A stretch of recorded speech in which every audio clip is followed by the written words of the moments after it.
अपने घर में परम भगवान कृष्ण के बाल स्वरूप गोपाल जी विराजमान होने के बाद इन बातों का विशेष ध्यान रखें। जिस घर में गोपाल जी का आगमन हो जाता है वहाँ मांस, मदिरा, जुआ आदि का प्रवेश नहीं होना चाहिए। अगर आप इस नियम को नहीं मान सकते तो घर में नन्हे गोपाल जी को ना लाएं। कृपया अपराध के भागी मत बनिए।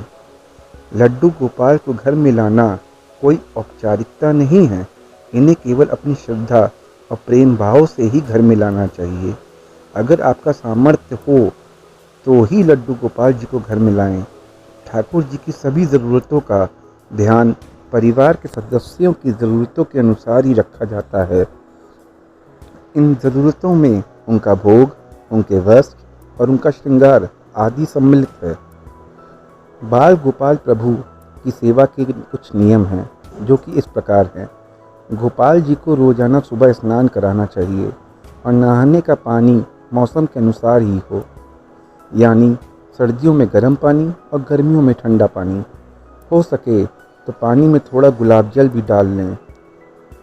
कभी विशेष अवसर आने पर पंचामृत से भी स्नान कराएं।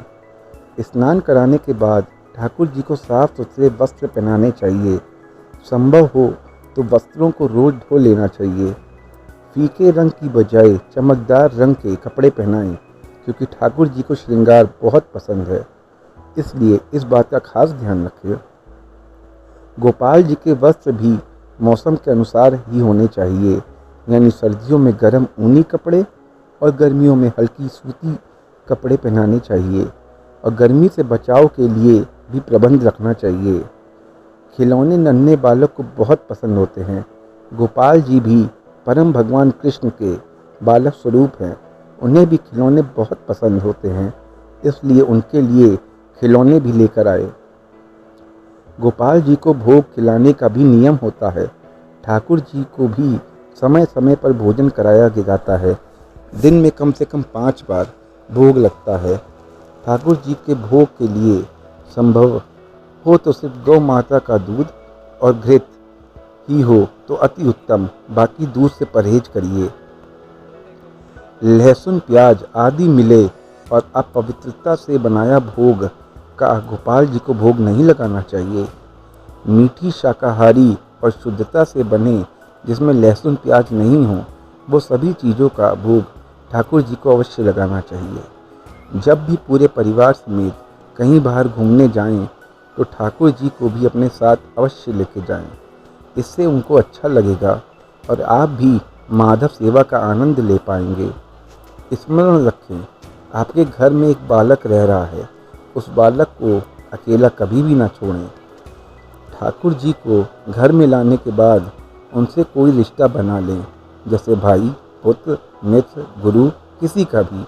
और जो भी रिश्ता बनाएं उसे पूरी श्रद्धा और निष्ठा से निभाएं। श्री भगवान भावों के भूखे होते हैं, इसलिए उनके साथ खेलें, उनसे बातें करें, उनका भजन करें।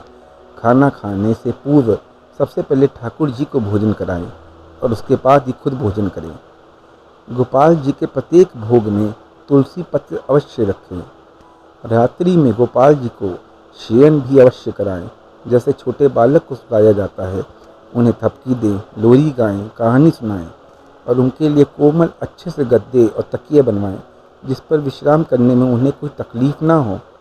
रोज़ाना प्रातःकाल उन्हें प्रेम से जगाएं और फिर नहला धुलाकर उन्हें अच्छे से मंदिर में बैठा दें। गोपाल जी को घर में लाने के बाद उनका जन्मदिन भी मनाएं।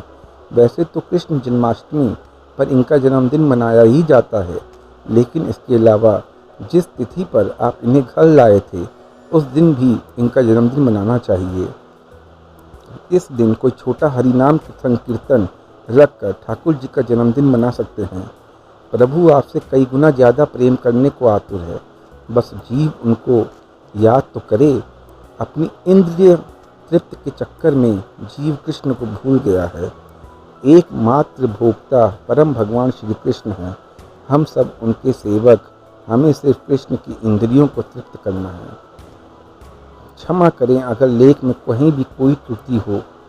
श्री कृष्ण गोविंद हरे मुरारी, हे नाथ नारायण वासुदेवा। पित मात स्वामी सखा हमारे, हे नाथ नारायण वासुदेवा।